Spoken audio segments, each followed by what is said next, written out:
거리두기 이제 알아서 잘 하실 줄 믿고요.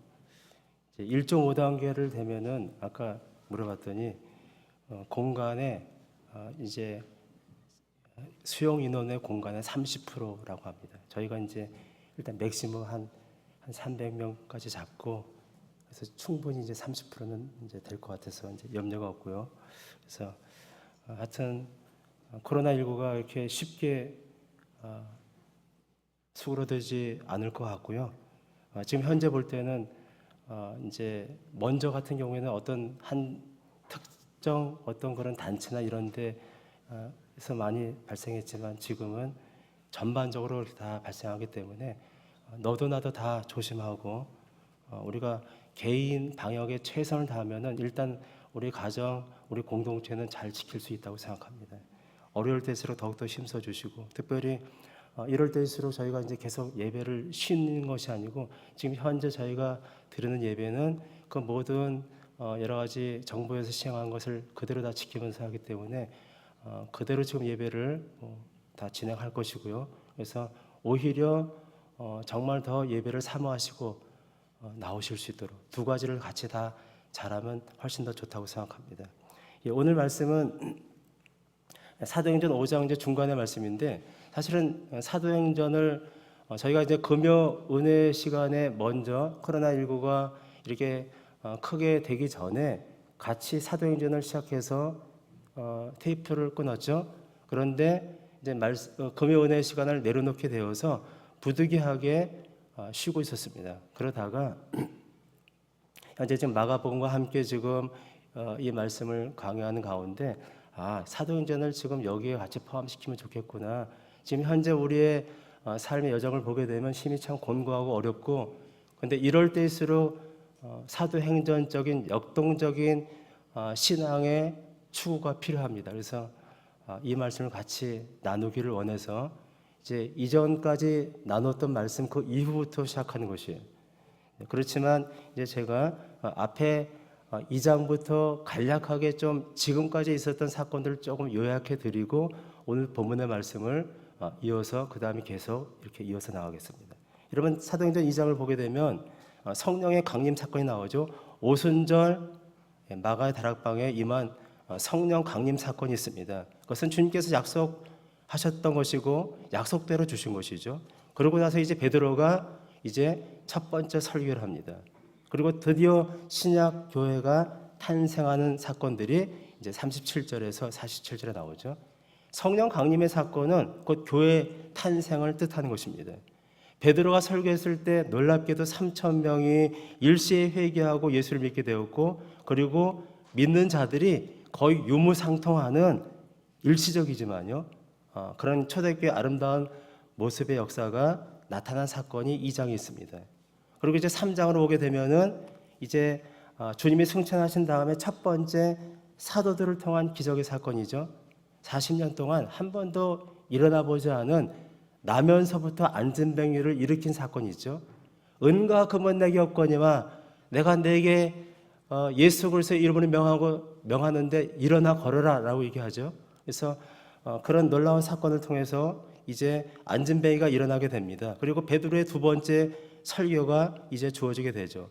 첫 번째 설교는 오순절의 방언을 계기로 주어진 것처럼 두 번째 설교는 안진뱅이가 낳은 이적을 계기로 이제 베드로가 두 번째 설교를 합니다. 그렇지만 첫 번째 설교의 결과는 3,000명이나 되는 많은 사람들이 회개하고 돌아온 사건에 비해서 두 번째부터는 약간 달라지는 것이에요. 유대주의자들이 종교 지도자들이 반발하고 박해를 하게 되는 것이에요. 그러면서 4장에 들어오게 되니까 초반부에 베드로와 요한이 잡히는 사건이 있습니다. 오늘 잡힌 사건 그 이전에 있었던 것이죠. 그래서 이와 같이 초대 예루살렘 교회는 탄생하고서 급속하게 성장했죠. 베드로 이하 사도들의 인기가 하늘 높은지 모르게 올라갔을 것입니다. 그런데 그와 함께 제사장들과 또한 유대주의자들이 시기하고 또 그것에 놀라서 사도들을 잡아서 신문하는 사건이 나오는 것이에요. 두 가지 사건이 이제 같이 병행이 됩니다. 그래서 초대교회와 유대주의자들과의 충돌이 시작이 된 사건이 이제 4장에 시작됩니다. 그렇지만 이 충돌도 복음을 유대인의 울타리를 넘어서 세계적으로 전파시키기 위한 하나님의 놀라우신 섭리 가운데 있는 것이에요. 자, 이런 핍박 중에도 4장 4절 말씀을 보시게 되면은 3,000명에다가 2,000명이 더 보태져서 5,000명이나 되는 사람들이 믿는 자만 남자만 5,000명이니까 뭐 여자 아이들도 있겠죠. 훨씬 더 많은 사람들이 주 앞에 돌아오게 됩니다. 핍박과 박해가 있지만 오히려 그것을 통해서 사도행전의 역사를 보게 되면 믿는 자들이 더 주 앞에 오게 되는 것이에요. 코로나19 때문에 우리의 삶이 제한되고 또 많은 직장에서 나가지 말라고 얘기하지만 여러분 좀 우리가 스스로 나오지 않는 게 아니라 다른 직장에서 야 교회는 나가지 마라. 요즘은 교회 때문에 이것이 나오지 않습니다. 거의 전반부에서 다 나오는 것이기 때문에 교회는 사실 어느 단체보다 잘 지키고 있는데 아직까지도 교회에 대한 이미지가 별로 안 좋아서 어떤 회사나 이런 데 보게 되면 야 교회는 가급적 나가지 마라. 그런 곳이 있어요. 뭐 저에게 어떤 집사님은 교회 나가려면은 사직서 쓰고 나가. 그거 만일에 감염되면 당신은 사직이야. 이렇게 제가 그냥 하는 말이 아니라 실제 저한테 그 말씀 하시더라고요. 어떤 집사님이. 그래서 그렇게 하고 자기가 그 동의서를 쓰고서 교회를 가끔 나오시는 것이에요. 그렇지만 저는 사도행전을 보게 되면은 핍박과 박해가 있습니다. 그런 가운데 오히려 하나님의 믿음의 백성들의 역사가 더 나타나고 있다는 것이에요. 그리고 하여튼 이제 유대 교권자들, 종교 지도자들이 사도들을 잡아 신문하죠. 그렇지만 병 나은 사람이 있죠. 사도행전 3장에 나무에서부터 안전병이 된 이 병 나은 사람이 그들과 함께 있습니다. 이 사람은 40년 동안 그들의 삶을 다 지켜보는 지도자들도 있었고 모든 사람들이 그 사람이 누군지를 알고 있는 것이에요. 부인할 수가 없는 것이에요. 비난할 말이 없는 것이에요. 그래서 이런 병 나은 사람의 표적이 나타난 것이 예루살렘에 사는 모든 사람들에게 알려져 소문이 나니까 그들 자신도 박해하는 그들 자신도 부인할 수가 없는 것이에요. 그래서 위협하고 야 아무개도 이 이름으로 즉 예수의 이름으로 복음 전하지 말어 가르치지도 말고 그렇게 경고하고 위협을 하면서 어쩔 수 없이 풀어준 사건이 그 이전에 나옵니다. 그것이 사도행전 4장 13절 18절 말씀이죠. 그렇지만 그 다음 말씀 보게 되면 사도들이 그럴 수 없다 우리는 그러면서 계속 예수의 복음을 증거합니다. 그러면서 이제 이어지는 말씀 보게 되니까 베드로 안이 놓여서 믿는 자들에게 다시 돌아왔을 때 그들은 이미 그들의 그 갇힌 것을 위해서 계속 기도하고 있었고 그러는 가운데 성령이 다시금 그들이 돌아왔을 때 고무되어서 충만한 역사가 일어나는 것이에요. 이같이 밖에서는 박해가 일어나고 있지만 그럴수록 내적으로는 교회 공동체 내적으로는 더 단결하고 하나님의 놀라운 은사를 더하고 역사가 일어나고 있는 것이에요.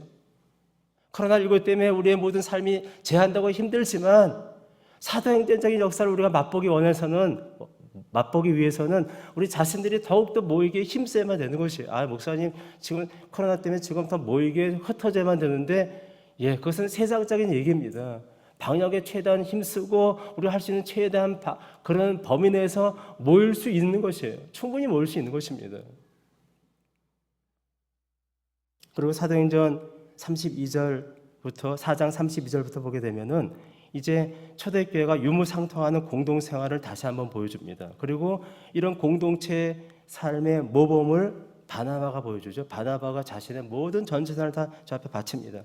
그러면서 5장에 이제 들어가서 아나니아 삽비라 사건이 있죠. 이 아나니아 삽비라 사건은 하나의 교회의 거룩성을 나타내는 그런 말씀의 중요한 사건이고 또 한 사파적인 부분입니다. 여러분 빛이 있는 곳에 어둠이 같이 있죠. 빛이 있는 곳에 그늘이 있는 법이고 성령의 역사가 충만한 곳에 마귀의 활동도 크다는 것을 잘 알고 있습니다. 성령의 역사가 충만한 곳에 하나님을 향해서 열심을 다하는 곳에 마귀도 가만 놔두지 않으려고 수단과 방법을 가리지 않고 더욱더 핍박과 박해를 하는 것이에요. 내가 주님을 위해서 아무것도 하지 않고 가만히 있으면 마귀 사탄 원수 마귀도 그냥 가만히 있는 것이에요. 주님을 위해서 뭔가를 자꾸 하고 주님을 위해서 더욱더 달려가게 되면 사단 원수 마귀도 그것을 막으려고 방해하려고 끊임없이 방해를 하는 것이에요. 성령의 역사가 충만한 곳에 이런 마귀의 활동이 크듯이 바나바의 아름다운 헌금 다음에 이어서 아나니아 삽비라가 자신들도 멋지게 허영을 버리고 그러면서 자신 재산의 반을 숨겨두고 다 바쳤다고 거짓말을 하는 것이에요. 그렇게 할 필요가 없지 않습니까? 좋은 일을 하고 나서도 하나님 앞에 심판받고 성령을 속여서 하나님의 거룩한 공동체, 초대교회 하나님의 거룩함을 나타내기 위해서 저는 의도적으로 이런 사건이 일어났다고 저는 생각합니다. 그래서 그들은 즉사하고 맙니다. 그들의 동기는 믿음이 아니었죠. 시기에 찬 욕심이었습니다. 이것을 계기로 초대교회가 유무상통하는 그런 제도가 이제 폐지된 것 같아요. 사실 그것은 일시적인 사건이라고 볼 수 있고요. 물질 문제 때문에 신중하지 못해서 이런 어려운 일이 생기게 되었다. 그리고 바로 오늘 본문의 말씀에 바로 앞에 보게 되면 그럼에도 불구하고 오히려 그것을 기점으로 해서 하나님께서 이렇게 놀랍게 역사하시는구나. 그들이 거짓말한 것을 하나님이 다 아시는 것이에요. 그래서 그들을 다 죽이시면서 오히려 사도들이 놀라운 하나님의 표적과 기사를 일으키는 그런 하나님의 성령 역사가 나타나게 됩니다. 아나니아 삽비라 사건은 하나의 사파의 사건이고 본격적으로 사도들의 표적의 사건이 나타나게 되는 것이에요. 그런데 그러면서 이제 뒤따르는 것이 무엇이냐면 유대주의자들과의 두 번째 충돌의 사건이 나타납니다. 그래서 오늘 본문의 17절부터 42절 말씀까지는 계속 두 번째 사도들과 유대주의자들과의 두 번째 충돌의 사건이다. 저는 이 말씀을 이렇게 정리하면서 복음의 역사와 사단의 핍박은 같이 나간다고 생각합니다. 그리고 비례한다고 생각합니다. 놀라운 표적의 사단은 더 큰 악의와 시기를 가지고서 사도들을 괴롭히고 오늘 말씀 보게 되면 그들을 죽이려고 사실은 음모를 하고 잡아놓고 또 어쩔 수 없이 또 풀어주게 된 것이죠. 자, 오늘 본문의 말씀 보실까요? 우리 17절 말씀. 자, 17절 말씀을 같이 한번 성경 펴놓으시고 같이 한번 합독합니다. 시작. 대제사장과 그와 함께 있는 사람, 즉 사두개인의 당파가 다 마음에 시기가 가득하여 일어나서 그리고 사도들을 18절 말씀과 잡아다가 옥에 가두었습니다. 첫 번째 투옥 사건은 전날의 사건입니다. 그 다음 날에 일어난 사건입니다. 오늘 말씀은. 그래서 전날처럼 사도 베드로와 요한을 투옥시킨 사건을 얘기하죠. 정치적으로 이런 종교 지도자들은 로마 정부의 아부에서 권력을 얻은 자들이죠. 백성들의 지도자로 그리고 군림하고 있습니다. 백성들에게는 지지를 받지 못합니다. 그들은 로마로부터 그렇게 아부에서 권력을 찬탈해서 지금 이렇게 사도들을 지금 압박하고 있는 것이에요. 초대교회 부흥은 민심을 동요시켜서 이들의 권력 기반을 상당히 약화시킬 수 있는 우려가 그들이 볼 때 너무 큰 것이에요. 사실은 예수님을 죽인 사건도 주님은 이 땅 가운데 우리의 구속을 이루시기 위해서 스스로 하늘의 보좌를 버리시고 죽기 위해서 이 땅 가운데 오셨지만 그들을 죽이는 그 음모를 하고 그것을 만들어간 자들은 시기와 자신들의 권력을 유지하기 위해서 정치적으로 또 주님을 신성 모독죄라는 것을 더 씌워서 그렇게 죽인 것이에요. 오늘 사도들을 잡아서 그들을 죽이려고 하는 모의를 한 것도 똑같은 이치입니다. 그들은 오늘 말씀처럼 시기, 마음에 시기하여 가득해서 자신들의 권력들이 약하다니까 그것을 이제 싫어해서 체포하고 죽이려고 하는 것이에요. 자, 19절 말씀. 우리 19절 말씀은 다시 한번 같이 합독합니다. 시작. 주의 사자가 밤에 옥문을 열고 끌어내어 이르되. 그래서 이제 성전에 서서 20절 말씀 보니까 생명의 말씀을 다 백성에게 말하라 하매라고 이렇게 전하죠. 하나님의 천사가 깊은 밤에 옥에 갇힌 사도들을 구출해낸 사건입니다. 인간의 힘이 불가능할 때 하나님의 초월적인 역사가 나타나는 것입니다. 사실 또 이 사건은 기적 중에 기적이죠. 23절 이제 뒤에 말씀 보게 되면 옥문은 든든히 잠겨 있죠. 옥졸들이 문을 지키고 있습니다. 아무도 그들을 풀어주지 못하도록 철통 수비를 하고 있는 것이에요. 여러분, 사람이 할 수 있는 방법을 통해서 하나님께서 우리를 도우시기도 하시지만 그런 방법이 소용되지 않고 아무것도 할 수 없을 때 그때 하나님은 그냥 그대로 포기하십니까? 아닙니다. 하나님은 전능하시잖아요. 하나님은 무의 수유를 창조하신 전능하시고 능력이 많으신 분이세요. 그래서 하나님은 이럴 때 당신의 초월적인 역사로 역사하시는 것이에요. 천사들을 통해서 이제 소리 소문 없이 그들을 빠져나오게 합니다. 저는 이 사건을 통해서 우리에게 주신 중요한 교훈이 있다고 생각합니다. 하나님은 이런 사건들을 다 보고 알고 계실까요? 예, 당연히 알고 계시죠. 하나님은 지금 그들이 사도들이 옥에 갇히고 이렇게 신문을 당하고 이제 이 악한 자들이 그들을 죽이려고 하는 그 모든 계획을 다 이미 알고 계신 것이에요. 하나님께서는 우리가 환난을 당하는 것을 알고 계시는 것이에요. 아, 주님을 믿고 살아가면은 만사 형통하면 되는 거 아닙니까? 라고 얘기할지 모르겠지만 주님은 이 땅 가운데 계실 때 우리에게 이렇게 말씀하셨죠. 요한복음 16장 33절 말씀 보니까 띄워준 말씀 아니고 너희가 환난을 당하나 담대하라 내가 세상을 이겨노라 이렇게 말씀하셨어요. 우리가 예수를 믿고 살아가도 환난을 당하게 돼 있다. 아니, 주님은 더욱더 그런 일들이 있을 거라고 말씀하셨습니다. 세상이 나를 미워하니까 너희도 미움받게 될 것이야. 내가 이 죽음의 길을 가는데 너희들도 어떠면은 나를 믿는 것 때문에 죽음의 길을 갈 수도 있어. 죽음의 위험에 그런 것을 당할 수도 있다고 우리에게 미리 말씀해 주셨어요. 그렇지만 담대하라 내가 세상을 이겼다 말씀하셨죠. 또 두 번째 중요한 또 교훈은 사도들의 투옥은 초대교회의 엄청난 위기입니다. 여러분, 이 악한 자들은 또 이런 여러 가지 권력을 잡은 자들은 무엇이 중요한지를 알고 있어요. 많은 사람들이 지금 3,000명, 5,000명이 와서 이제 예수를 믿고 새로운 초대교회에 엄청난 역동적인 부흥영사가 일어나고 있는데, 그렇지만 그들을 흩을 수 있는 유일한 방법은 그 지도자를 잡아 끌어들여서 그들을 죽이면 되는 것이에요. 구약 말씀 가운데 목자를 치면은 양이 흩어지게 돼 있잖아요. 그래서 그들이 사도들을 잡아들이고 투옥하고 그런 죽이려고 하는 그 계획이 바로 무엇이냐면 그들을 그렇게 해야지만이 모든 그들을 따르고 믿는 자들이 다 흩어지게 되는 것이에요. 목자를 치면 양은 흩어지게 됐습니다. 지금도 사단 원수마귀는 그 방법을 쓰고 있습니다. 잘 나가는 그런 귀한 하나님의 교회들을 그 목자들을 어느 한 순간에 여러 가지로 도덕적으로 또 물질적으로 또 여러 가지 어떤 환경 가운데서 꼬투를 잡아서 그 사람을 완전히 이제 묵사발 만드는 것이죠. 그래서 그 지도자가 이제 끊어지게 되면은 그를 따르고 그를 말씀을 듣고 그동안 왔던 사람들이 흩어지게 될 수밖에 없는 것이에요. 교회는 그렇지만 그럼에도 불구하고 하나님의 구속 섭리를 위해서 이 땅 가운데 하나님께서 세우신 유일한 기관이고 주님의 몸이라고 성경은 얘기합니다. 아무리 그렇게 한다 할지라도 주님께서 베드로의 신앙 고백을 받으시고 이렇게 말씀하셨죠.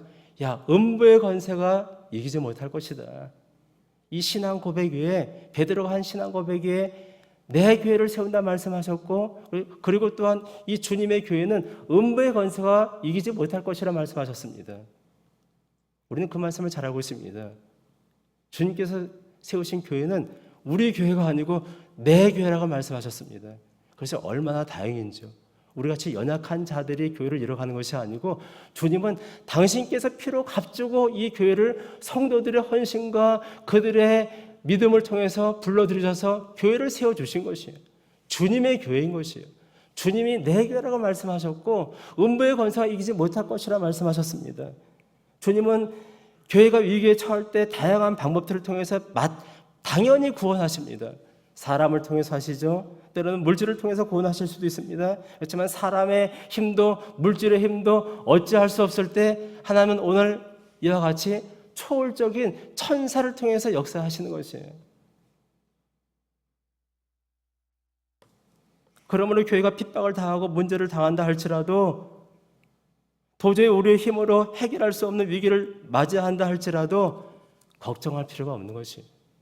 코로나19로 인해서 교회가 여러 가지로 초반에는 엄청나게 사람들한테 비난거리가 되고 웃음거리가 되고 그래서 사람들이 교회에 나간다고 하면은 손가락질하고 그렇게 숱한 어려움과 고난을 조롱을 당해왔지만 결코 그렇다고 해서 교회를 어떻게 할 수가 없는 것을 우리는 잘 알고 있습니다.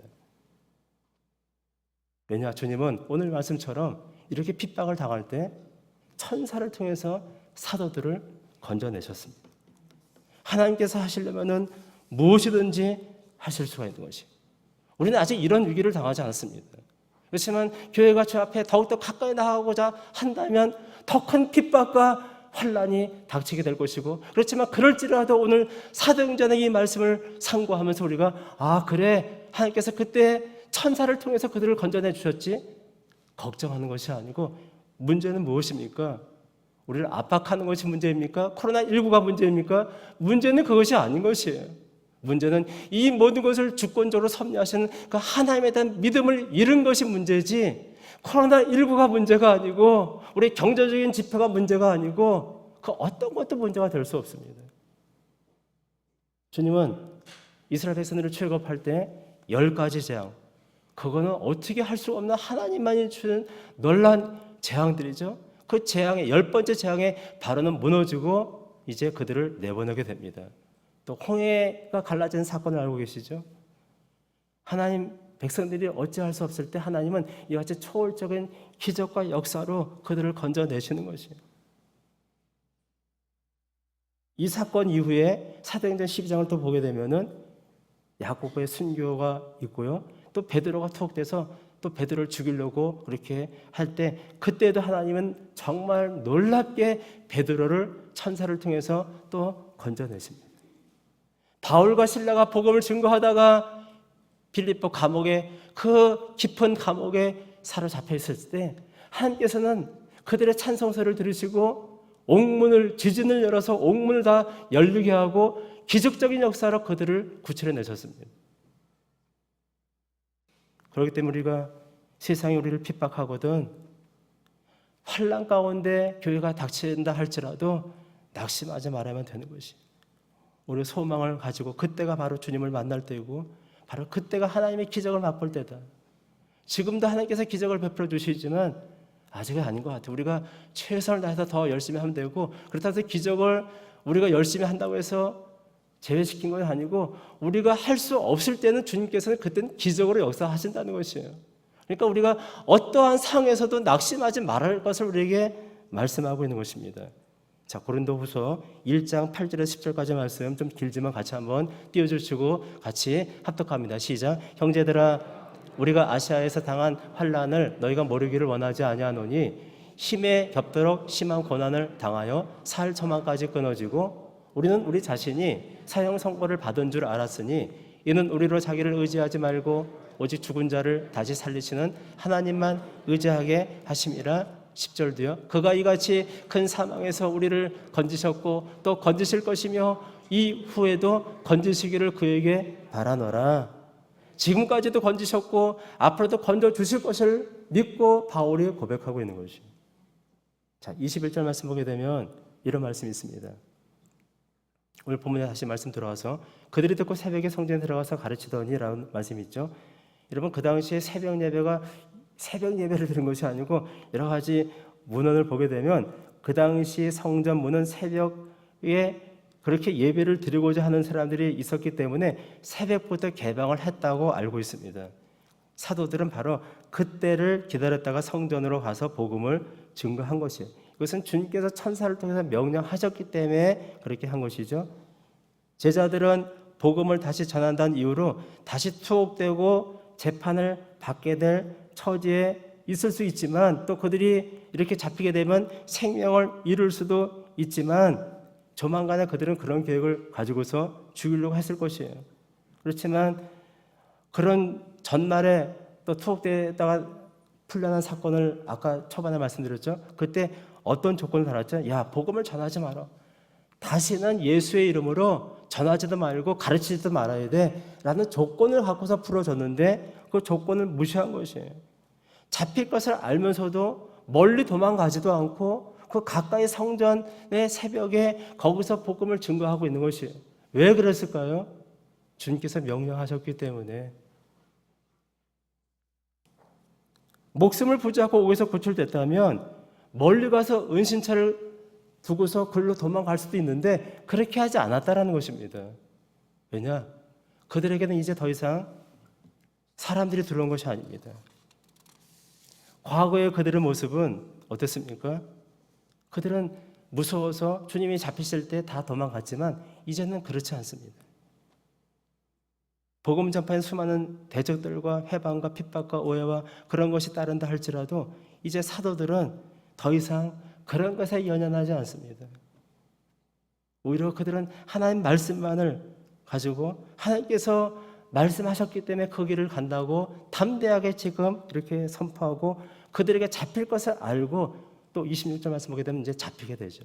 잡힐 것을 알고 하나님 말씀이기 때문에 명령에 따라서 이렇게 순복하는 것이에요.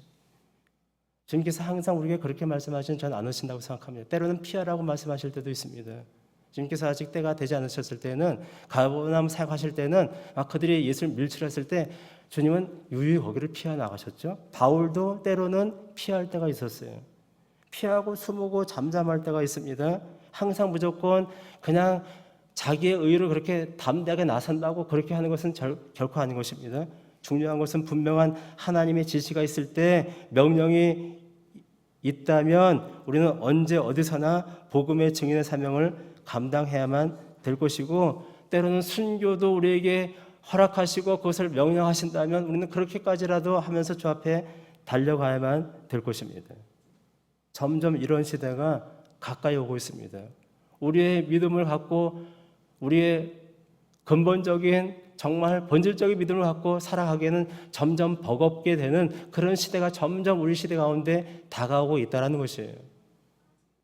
마가복음 8장 38절 말씀 띄워주실까요? 한번 같이 합독합니다. 시작. 누구든지 이 음란하고 죄 많은 세대에서 나와 내 말을 부끄러워하면 인자도 아버지의 영광으로 거룩한 천사들과 함께 올 때 그 사람을 부끄러워하리라.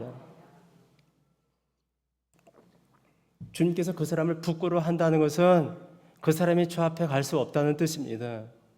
사람들의 이목 때문에 부끄러워한다면 주님도 그들을 부끄러워한다고 말씀하고 계신 것이에요. 이미 사도들은 주님께서 하신 말씀을 이미 마음에 기억했을 것입니다. 이제 그들에게는 더 이상 과거처럼 그들이 준비하지 못해서 주 앞에 기도도 못하고 뿔뿔 흩어지고 도망가고 숨어 있었던 그때가 아니고 지금은 주님께서 명령하신 것을 담대하게 지키고 나가는 그런 성령의 충만한 자들이 되었습니다. 21절 하반절 말씀부터 24절 말씀까지는 사내들인 공회가 사도들이 옥에서 없어진 사실을 알았죠. 그리고 그들이 당황하는 내용입니다. 전날에 대제사장과 사두개파 사람들이 공회원들을 소집해서 종교 재판을 열었죠. 21절 이제 중간절 말씀이 있는데 열어서 이제 그들을 정죄하고 예수님처럼 이제 죽이려고 벼르고 있는 것이에요. 그래서 이제 투옥시킨 사도들을 소환하려고 사람들을 보냈는데 그들이 없는 것이에요. 24절 말씀 보실까요? 24절 말씀에 이런 말씀이 있죠. 성전 맡은 자와 제사장들이 이 말을 듣고 의혹하여 이 일이 어찌 될까 하더니 여기서 이 말을 듣고 의혹하여 이 일이 어찌 될까라는 염려를 하고 있는데 의혹하여라는 말은 그 원어적인 뜻이 아주 재미있습니다. 안절부절하며 큰 혼란과 두려움에 쌓인 상태다. 여러분 정말 생각해 보십시오. 지금 철통 수비를 다 도망갈 여지가 없는 것이에요. 완벽하게 다 막아놨는데 그들이 없어진 것이에요. 그들은 예수님의 부활 사건에서도 그런 경험을 아마 기억했을 것입니다. 야, 정말 또 이상한 일이 일어났어. 야, 정말 말도 안 되는 일이 일어난 것이야. 그러면서 그들이 그 과거를 생각하면서 이제 안절부절하고 큰 혼란과 두려움에 쌓였다고 지금 그렇게 고백하고 있는 것이에요. 그들은 하나님의 권능에 도전하는 그들은 바로 그렇게 될 수밖에 없는 것을 오늘 이 그들의 고백을 통해서 우리에게 지금 보여주고 있는 것입니다. 하나님의 역사에 하나님의 교회에 대적하는 자들은 그들이 현재는 지금 권력을 갖고 있고 뭔가 힘이 있어서 뭔가를 하는 것 같지만 그들의 마음은 두려움과 당황과 이렇게 했을 때 나에게 무슨 큰 어려움이 있을까? 끊임없는 마음 가운데 뭔가 정서적인 불안이 가득할 거라고 저는 분명히 생각합니다. 오히려 당하는 자들이 더 마음 편할 수 있잖아요. 악인들은 이 땅 가운데 권세를 가지고 연합해서 교회를 핍박하고 그렇게 하지만 그들은 늘 패배하고야 말 것입니다. 지금까지 패배해왔고 앞으로도 패배할 것이고 마지막 때는 주님께서 그들을 심판하시는 그런 하나님의 큰 심판의 역사로 그들은 패배하고야 말 것입니다. 그리스도의 부활을 보십시오. 예수님께서는 사내들인의 모함과 가룟유다의 배신과 빌라도의 불의한 판결에 의해서 그렇게 십자가에 못 박혀 돌아가셨지만 주님께서는 이미 제자들에게, 많은 사람들에게 말씀하셨죠. 순환에 대해서 3번을 말씀하셨어요. 야, 내가 죽으면은 3일 만에 다시 살아날 것이다. 여러분, 주님은 순환에 대해서 말씀하시면서 부활을 미리 말씀하신 것이에요. 그래서 그 말을 그들이 기억하고서, 야, 그가 그런 말을 했는데, 그러면서 더욱더 그 주님께서 부활할 것을 믿어서가 아니라 그런 헛소문이 나타날까봐 철통수비하지 않습니까? 그렇지만 또 그때도 천사를 통해서 주께서 부활하시고 이제 여러 번 나타나셨잖아요. 앞으로 이 역사 가운데 일어날 일도 마찬가지라 저는 생각합니다. 하나님은 주님을 다시 살려내셨듯이, 근데 이런 사건이 갑자기 우연히 된 사건이 아닌 것이에요. 주님은 이미 당신께서 그 계획을 갖고 이 땅 가운데 오셨고, 또 주님은 3번이나 다시 3일 만에 부활하실 것을 말씀하셨기 때문에 갑자기도 아니고 우연도 아닌 것이다. 하나님의 철저한 계획 가운데 말씀하신 대로 그 모든 것이 성취되어 가고 있는 것이다. 이미 약속하신 것을 이루셨듯이 우리도 마찬가지입니다. 이 땅 가운데 잠시 잠깐 하나님의 교회가 핍박과 박해를 당할 거 우리에게 말씀하고 있습니다. 요한계시록을 말씀해 보십시오. 앞으로 이 교회가, 이 땅 가운데 지상의 교회가 얼마큼 큰 핍박과 박해를 당할 것을 계시록 7장, 13장 계속 나오잖아요. 이미 경고하신 것이에요. 그래서 그날들을 감하지 아니하면 택자들로 다 죽게 생겼기 때문에 주께서 그날들을 감하신다고까지 말씀하지 않으셨습니까? 그렇지만 중요한 것은 악인들의 계교가 아무리 그렇게 창고라고 한다 할지라도 하나님께서 계획하신 대로 지금 이 역사가 일어나는 것이고, 하나님의 교회도 핍박과 박해를 당한다 할지라도 하나님께서 그런 과정들을 통해서 하나님의 놀라운 역사를 이뤄가시는 것이에요. 핍박과 박해를 피하거나 그것을 무서워하면 안 될 것입니다. 악인들의 계획에는 언제든지 하나님의 뜻대로 이루어지는 역할들을 할 수밖에 없는 것입니다. 가룟 유다도 마찬가지고, 르호보암 왕도 마찬가지고, 하만도 마찬가지고, 이 땅 가운데 있었던 역사적인 사건들을 보게 되면은 악인은 악인의 역할을 하는 것이고, 하나님의 백성들은 핍박을 받고 또 그것 때문에 순교를 당한다 할지라도 그것이 손해고 그것이 억울한 것이 아니고 하나님의 계획과 말씀과 약속이 있다면은 그것을 통해서 하나님은 결국은 하나님의 약속의 말씀대로 믿고 의지한 자들을 승리케 해주시고 그들을 또한 일으켜 주시고 그 모든 것들을 주께서 놀랍게 역사하실 줄을 믿습니다. 고린도전서 1장 25절 말씀 띄워주시고 같이 한번 1장 25절 말씀 같이 한번 읽겠습니다. 없나요?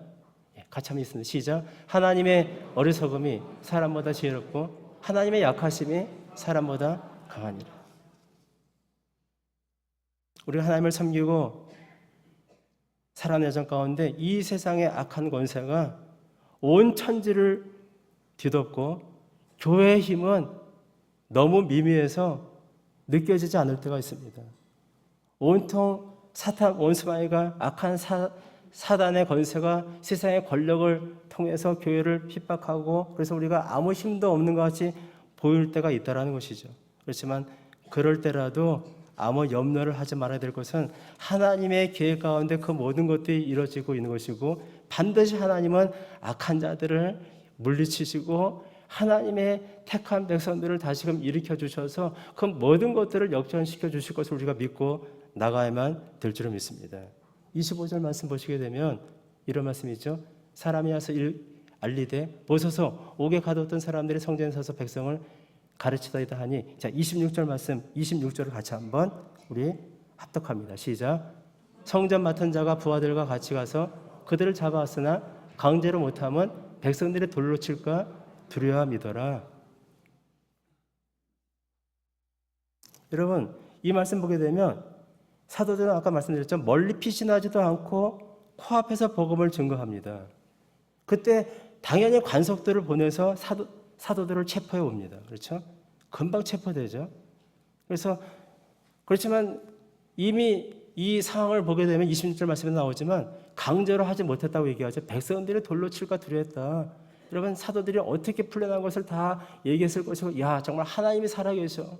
우리가 이렇게 기도했는데 그 악한 놈들이 사도들을 잡아놨지만 하나님께서 천사를 통해서 이렇게 풀어주셨대. 백성들은 고무됐을 것이에요. 몇천 명 되는 그 초대교회 무리들은 크게 고무가 되어서 종교 지도자들이 잡아올랐을 때 백성이 돌로 칠까 두려워해서 함부로 하지 못한 것이에요. 이랬을 때 사도들이 그 백성들을 믿고 힘을 빌어서 피신하고 담대하게 그렇게 담대하게 아니라 뭔가를 그들의 힘을 빌어서 할 수 있었겠지만 그렇게 하지 않았습니다. 오늘 말씀을 보게 되면 숨겨져 있는 것 같지만 그냥 그대로 순순히 그냥 잡힌 것이에요. 그대로 순순히 잡혀서 그렇게 많은 공동체들이 힘을 가지고서 도와줄 수 있지만 그것을 마다하고 자발적으로 응했다고 볼 수가 있습니다. 왜 그랬을까요? 담대했기 때문에, 하나님께서 그들에게 그런 마음을 주셨기 때문에 이제는 담대하게 자발적으로 응하고 있습니다. 겟세마네 동산에서 주님은 땀방울이 핏방울이 되도록 기도하셔서 주님께서는 그렇게 십자가를 지실 것을 이미 알고 그것을 예비하시고 말씀하셨지만 그래도 육신을 갖고 계셨기 때문에 십자가를 진다는 것은 너무도 고통스러운 것이에요. 육체적인 고통은 물론이고 온 인류의 죄값을 다 뒤집어 쓰시고 하나님 앞에 버림받는, 성부 하나님께 버림받는 그 사건은 너무도 성자 예수님이라 할지라도 너무도 고통스러운 것이기 때문에 주 앞에서 하나님 앞에 간절히 기도한 것이 3번이나 간절히 기도하지 않았습니까? 그렇지만 제자들은 자고 쉬고 있어서 그들은 실패하고 말았습니다. 그렇지만 주님은 그렇게 간절히 기도하셔서 능히 승리하신 것이에요. 아무리 어려움이 온다 할지라도 예수님처럼 겟세마네 기도로 간절히 기도로 나아가면 능히 승리할 수가 있는 것이에요. 문제는 환경이 문제가 아니고 문제는 우리의 삶 가운데 그 어떠한 것이 문제가 아니고 주 앞에 간절히 기도하지 못하고 믿음으로 주님을 바라보지 못한 게 문제이지 제자들은 다 주님 버리고 도망갔습니다. 그렇지만 이제는 다릅니다. 이제는 순순히 체포를 당하는 것이에요. 그 상황 우리는 그냥 넘어갈 수 있지만 그때랑 지금 너무도 다른 것이에요. 사내들은 공회가 그 세력이 그들에게는 안정에도 없는 것이에요. 사내들은 공의 명령에 불복하고 새벽부터 성전에서 복음을 증거하는 그들 소환되자 아무 거리낌 없이 그대로 순순하게 맞아들입니다. 왜냐? 그들에게는 주님 때문에 믿는 담대함이 있었고 또 자유가 있었을 것입니다. 우리는 주님께서 우리와 함께 하시고 어떠한 위험에서도 우리를 구원해 주실 것을 굳게 믿어야만 될 줄 믿습니다. 주님께서 건져주신다고 약속하셨기 때문에 다니엘서에 보게 되면 다니엘의 세 친구 사드락과 메삭과 아벳느고가 풀무 가운데 던져야 됐을 때 왕이 그들을 회유하죠. 그렇지만 왕이여, 우리가 왕에게 대답할 필요가 없나이다. 하나님께서 우리를 구해 주실 것이다. 이렇게 그들은 담대하게 믿고 나아갑니다. 그렇지만 만일 그렇게 하지 않으실지라도, 그리 아니하실지라도 어떻게 해요? 우리는 왕의 명령을 우리는 거절하고 하나님의 뜻대로 우리는 죽음을 선택하겠다고 얘기합니다. 만일의 경우에 사도들이 사형 판결을 받고 죽임을 당하게 된다면 어떻게 됐을까요? 아마 저는 분명히 그들이 사형 판결을 받고 순교의 마음으로 저 앞에 나갔을 것이라고 저는 분명히 생각합니다. 말씀을 정리합니다.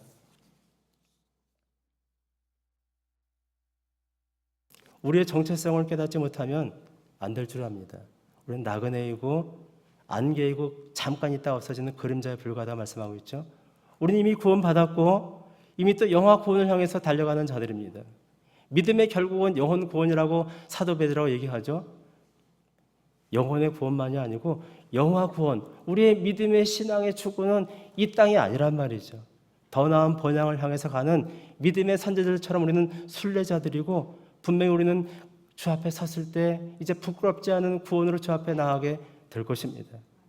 이 세상의 물질과 권세와 현실에 대해서 우리가 얽매이고 거기에 우리의 삶을 치심하게 되면은 염려와 근심이 우리 앞에 들여져서 담대하지 못하고 진정으로 신앙에서 자유하지 못하게 될 것입니다.